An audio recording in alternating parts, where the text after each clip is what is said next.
Hi, it's Annie. We're going to be doing a warm-up today that you can do every morning or anytime through the day. This is so helpful for vitality and getting the brain and body connected. And you will need a rock, but if you don't have a rock right now, you can use your fist for the part that will be using the rock. But I highly recommend that you get a rock because it works so well. Let's get started. So let's rub your hands, breathing. And I sometimes tap my heels a little bit just to kind of connect to the ground, connect my bones, and then let's stroke your head and feeling the face and your skin. And, you know, I do this, and I think all kinds of different things. Sometimes I think, oh, I'm alive. I'm still here. It's no small thing, you know, and so you stroke yourself and you connect to the life inside of you when you stroke. This is the prana, this is the life force. So as we stroke the body, you activate the nerves, which will be helpful as we move to feel your whole body and the movement. So it's not compartmentalized. All right, now let's go to your low back a little bit and stroke down the low back and hip area. And of course, if you're having pain or you're having limitation in movement, this is so simple, especially back pain, just to stroke down your back. And you can use the backs of your hands if it's hard on your wrists. Stroke down and then down through the tailbone. So you kind of have this, it's like this encouragement for the circulation, but also the movement to move through areas that might be impinged or held or something like that. So this is helpful for back pain to stroke down the back. It's also, I've talked many times in other classes, it's really helpful for your nervous system to calm down because of the kidneys and the nerves that are coming out of the sacrum into the legs. Okay, now let's come around to the front, and we're going to do these clockwise circles going to the left, down, and around, and going slowly. And this is a great warm up in the sense of practicing moving slowly, which when we've been trained by society to go quick, quick, quick, yeah, it's hard to slow down. And so this practice in the belly is a discipline on your part. It's a discipline to slow down and to start to connect to the oven inside of your belly that is vital for your life force. And so the digestion, a lot of times we just slam food down and like, you know, okay, or I've got a little energy bar or something like that. Sometimes the food that takes longer to digest, that you take time to cook, has more nutrition in it, has more chi in it, yeah? And likewise, moving slowly has more chance for your body to absorb your intention. So what's your intention today? It might be different every time you do these lessons. What do you need today? It's like, what kind of food am I hungry for? What quality of touch do I want to have with myself as I digest this lesson? You see, so these warm-ups are a way of attuning yourself to what we're about to do.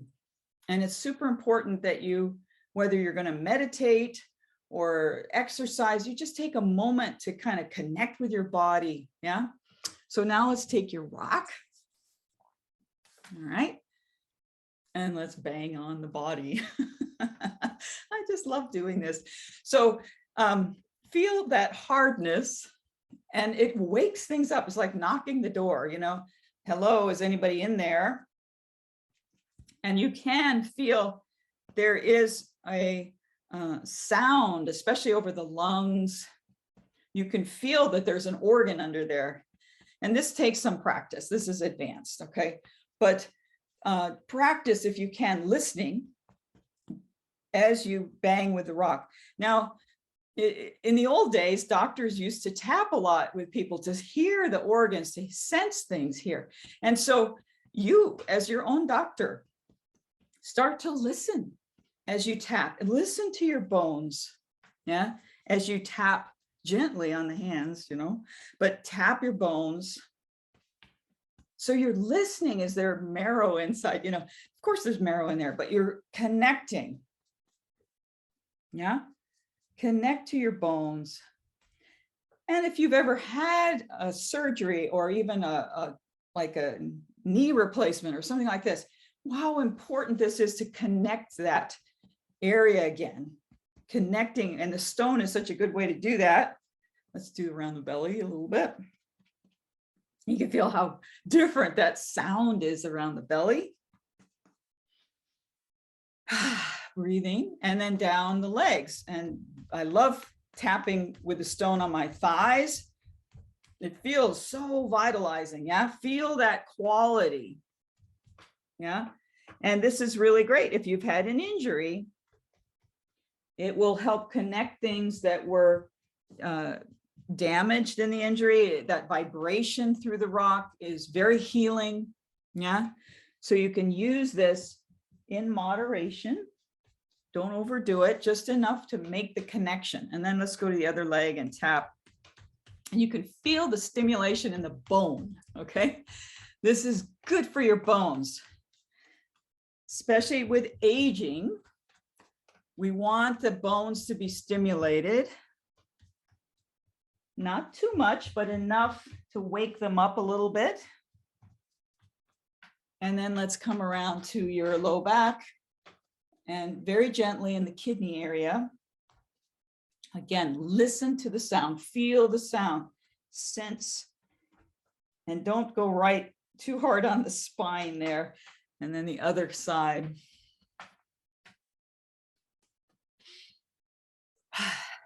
Yeah. Feels so good to me. And then of course, we're going to come back to the head, since this whole series is about the head. So very lightly now. And I don't like to start with the head first, personally, because I think I want to refine what I'm doing so that when I come to this area of my head, I'm not tapping too hard, and that I can feel now. You can feel sort of how hollow your head is, right? It's different than the other organs. In Chinese medicine, they don't even include the brain as one of those organs, it's because it's so mushy. It's just so much water. Kind of think that's funny. All right. And then you can do a little bit the back of your skull, right above your neck. It's a really nice area to lightly tap, and then just gently on your neck, the back of your neck a little bit, if you can reach there. All right. Okay, now rub your hands on your rock.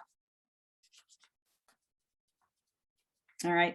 And then let's take and hold your rock so that it's right above the pubic bone in your lap here. And then your left hand is under the right. Okay. All right. And then just, shrug your shoulders a little bit to relax your shoulders. The rock should just be sitting in your lap. Yeah. And there is that nice feeling of weight. I love using a rock in meditation. I don't do it all the time, but I like to, especially when I need to be grounded. And then let's go ahead and tilt a little bit. Find where is the top of your sitting bones as you tilt forward and back, so that you're really sitting right on top of your sitting bones. Yeah. And then take a moment. You can close your eyes and just let your mind empty for a moment. And feel this gentle pull of the weight in your hands that can connect you down to the earth here, to connect to the ground. Breathing and relaxing. And connecting to the mass in your body, to the solidness of the body. Our attention is a powerful thing. And when we tune in to what is solid, it can align us very quickly in our place where we're at in this moment of time. It brings us to the present. And we practice this slowly, but sometimes you can do it so it's like that, you see? So meditation and movement practice, it's like my background with martial arts. You want to do these slow things so that when you need to, you can respond in a flash. That's the ultimate training, yeah? So keep that in mind when you do these warm-ups, and all of it is a way to attune, to align, to connect so that you can get the most juice out of whatever situation you're in, whether it's eating your food or, smelling a flower or whatever it is. So thanks for joining me here, and thank you for your comments and for subscribing and liking. I appreciate all of that to know how this lesson is for you. And I will see you next time. Take care.